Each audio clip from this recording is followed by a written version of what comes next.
Hello, everyone. Are you a person who struggles to figure out how in the world to have healthy boundaries with the people in your life? Well, I want to say to you that you definitely are not alone. There are plenty of people who struggle to figure out healthy boundaries. And truthfully, I don't know that there is really a simple solution to this because situations are complex, people are complex, but there are some definite guidelines, even some biblical guidelines for how you can figure out where boundaries are, where you should put them within relationships. So let me pause a moment in case you don't know me to explain who I am. My name is Tanya Kortenbrock, and I'm a licensed professional clinical counselor, and I am the person behind a renewedlife.com/blog. I also have a private online community where I help people to move past the effects of their past, to learn to love themselves, and to better be able to walk in what they feel God has called them to. So, as we move on, let's start with looking at what boundaries are, because I think there's a misconception about boundaries. And usually what I see is when people talk about boundaries, they're usually coming from a situation with another person where they're very upset with this person, and you want to be able to do something about it. You want to be able to show this other person that they're not going to treat you this way. And you either want to be able to come back with them with some harsh words, or you want to be able to withdraw from them out of that relationship in some way in order to spite the other person and just show them, hey, they're not gonna to treat you like they're treating you.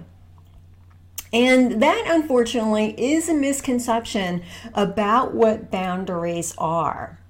So let's take a look at what boundaries are then. Boundaries are an indicator of where I begin and end and where you begin and end. It's letting us know, this is me, this is you. Here are my responsibilities. Here are your responsibilities. And then what we want to do with that is to honor those boundaries or honor those responsibilities, not to impinge on one another's boundaries. It's very similar to if you were driving across a state line. For instance, if you were driving into Ohio and you cross the Ohio River and there's a big, huge sign that says, "Welcome to Ohio." And it makes it very clear you are now in the state of Ohio, which is regulated by the laws of the state of Ohio. And the state of Kentucky, the state of Indiana, is no longer has jurisdiction over you, and they have no concern. Indiana, Kentucky will have no concern about how you behave within the state of Ohio. So that's one example of a boundary. And then another example when it pertains to people is our skin. Our skin is a very good indicator of where we each begin and end. And for someone to invade beyond your skin is a huge, huge violation. And it is only, if it were to happen and be okay, it would only be for the sake of saving your life, such as, an operation. And hopefully you have agreed to that, but you may not have if you weren't conscious. But someone would only come in past your skin without your permission if it was to save your life, right? This is why sexual abuse and rape are such a huge deal, because they are invading that line that it has been drawn as to where you begin and end. And it is someone forcing themselves because of their own will beyond that boundary into that part that is you. Or it is bringing you into them. Either way, it has detrimental effects on the person who has been violated. So those are some examples of boundaries. And now I want to give you a biblical guideline for what boundaries are, how you can recognize them in your relationships. And I want to give thanks to Henry Cloud and John Townsend from their book, Boundaries, When to Say Yes, How to Say No, because they have just explained this in a wonderful way from Galatians chapter 6, verses 2 through 5. I'm going to read that whole segment, and then we're going to focus on verses 2 and verses 5. So you can go back to that, check it out later, but just take a note, Galatians 6, verses 2 through 5. And I'm going to be reading, this is the New English translation.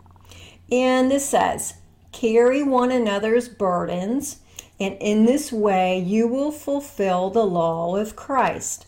For if anyone thinks he is something when he is nothing, he deceives himself. Let each one examine his own work. Then he can take pride in himself and not compare himself with someone else. For each one will carry his own load." Now, if you may have noticed that verse 2 says, "Carry one another's burdens." Verse 5 says, "For each one will carry his own load." It sounds kind of crazy, doesn't it? It's confusing. Like, okay, God, which one is it to do? And maybe that's partly why we get so confused with boundaries. Like, all right, do I help this person? Do I not help them? Do I allow them in my life? Do I not allow them in my life? Do I allow this behavior? Do I not allow this behavior?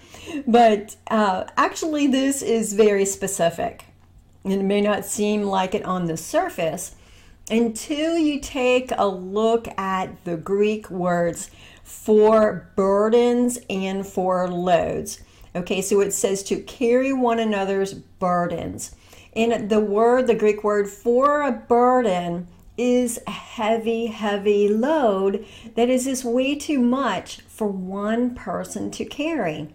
And so as Christians, we are to come alongside others and help them when they have this heavy, heavy load that they themselves cannot carry. Then in verse 5, it says, "For each one is to carry his own load." Now, this word load in the Greek is knapsack, or what we would call today a backpack. Now, a backpack, you're probably aware of, it carries very little supplies, but it's not everything that you would need in life.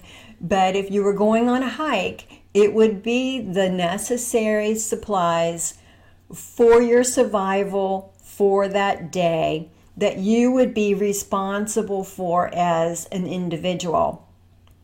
And if you go with a group, then each person is, hiking, each person's going to have their own backpack, their own supplies that they would need, for their own responsibilities for taking care of themselves on that hike. And what this verse is saying is each person will carry their own backpack. It doesn't say to come alongside others and help them carry their backpack. It doesn't say that if you want to, you can just take your backpack off and you can hand it to someone else to carry for you. No, each one of us is to carry our own backpack. Okay, so now we're going to look at what signifies in everyday life a burden and a backpack.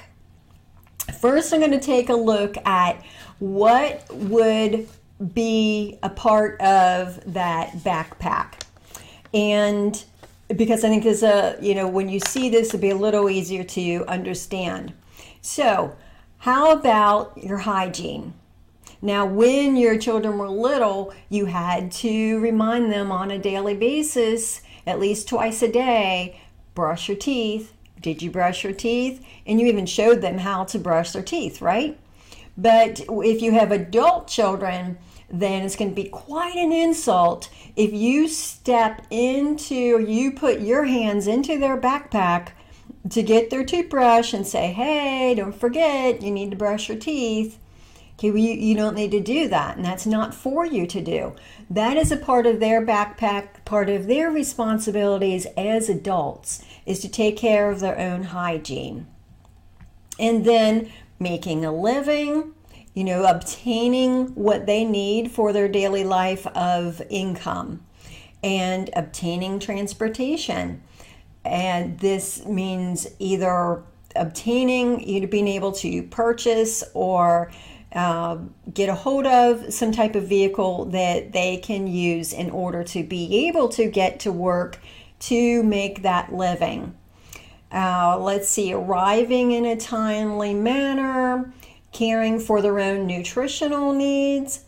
And, that's a tough one for us, because if you are especially focused on eating healthy, taking care of your body, it's tough not to resist that temptation to reach into somebody else's backpack and check out their food supply. Like, is it a healthy food supply? Right? And this is what you need, and this is the kind of snacks, the kind of food you need. But beyond, also on this list would be caring for their physical needs, such as their medication, their exercise, their rest, getting dressed, things like that. Every one of us is responsible for those things and much more, as healthy adults would go onto that list. Now, there are some extenuating circumstances where these things could actually go into the category of a burden that would be too much for a person to carry on their own, that we might need to come alongside them and help them out with that. And to be clear, we don't necessarily take that whole load off of them. It is a coming alongside, but allowing them as much as possible to carry that load themselves, but to not have it weigh them down to crush them. And so situations, for instance, would be, okay, I mentioned daily hygiene, okay, and I said with a child, this would be, they're incapable of figuring out their daily hygiene. And it's our responsibility as parents to come alongside them, to teach them, to train them. What if someone had a physical handicap in some way that they couldn't brush their teeth? Well, of course we would try to help them learn how to do it the best they could on their own, and they most likely would want to do that, because everyone does want to be able to feel good about themselves that they can carry their own backpack. But if they didn't have any arms, then or arms that function, then you would have to, in some way, probably to brush their teeth for them. So that would be a burden. Now, oftentimes, disabilities, chronic illnesses will cause burdens. And then mental illnesses sometimes will do that if someone is psychotic or in danger of harming themselves, then we may need to step in and get them assistance at that time. And a lot of times, so helping someone with a burden is oftentimes temporary. And it usually should be temporary until that person can get back on their feet and the responsibilities that they are facing become that backpack load.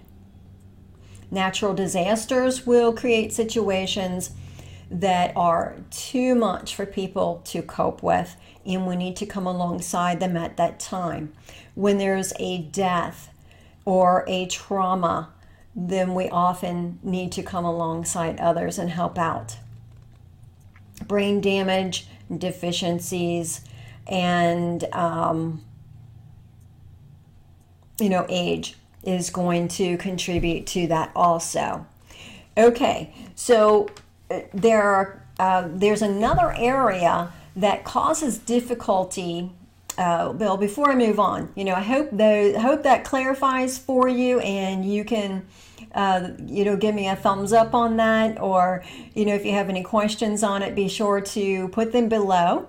But I wanted to move into another area that becomes difficult for us, and when we consider a load, our backpack. Now, what is also in our backpack that we often don't consider is our own emotions. And this is where we can get confused, because we get upset when other people are sad, depressed, when they are angry, that we try to make that our responsibility. And our responsibility is our behaviors of what we have done to impact that other person. We can apologize for that, we can make up for it, but we cannot change other people's emotions. And then other people's behaviors. We cannot take responsibility for other people's behaviors. And, our adult children, we can't take responsibility for that. Then other people's beliefs and values. It can be unsettling when people don't believe the same that you do, when they don't value things the way that you do, that you may want to reach into their backpack and take that belief out of there. Or, manipulate that value so it reflects your own values. And we can't do that. That is not for us to do. That is their own responsibility. It's between them and God. However, now when those beliefs and when those values turn into, influence their behaviors, which they will, we do have a say about that person's behaviors. When their behaviors come into our arena, our area of, cross our line, our boundaries of what is good for us, keeping us from following our values or following our beliefs, keeping us from having a healthy mental state, keeping us from having health in our bodies and health in our relationships and what God has called us to for our own lives, then we do have a right to say, you know what, you have crossed over the line here. And we don't have to say it in a mean way. We don't have to do it out of anger. But we can confidently say, you know what, here are my responsibilities for myself and for my life. And here's a decision that I'm going to have to make for right now. I can't change your behaviors. And that should not be your goal, to change another person's behaviors. But hopefully they will get a clue, if they want to be in relationship with you, that some change needs to take place. But that is not something that we can control, and it should not be the goal. The goal is to take care of our own backpack. All right, so that's it for today. I'm going to, I know, hopefully that's clarified things for you, and you can let me know in the comments. I know what it doesn't do is it doesn't make it emotionally easier. And this will take practice, and I encourage you to share this with others and talk about it among friends. And when you're in a confusing situation of how to set a healthy boundary, how to create healthy boundaries, it does help to talk about it with others and to say, okay, where do my responsibilities lie? What is my backpack here? Or is this situation a boundary for this other person that I need to help out temporarily? And it's an emotional struggle. It really is. But having clarity can help you to not struggle so much emotionally with the decision, and to be able to say, it's just the way it has to be, so that we can be respecting one another, we can be honoring each other's boundaries, and that is God's will for our life. And He respects our boundaries. He does not force Himself on us, and that is why that's why we have free will, and that is God respecting our boundaries of our will. I'm going to provide a link for you to a free gift that I have to help you with this, because if you have come from a background of any type of abuse or neglect or chaos in the childhood household, then boundaries will likely be especially difficult for you.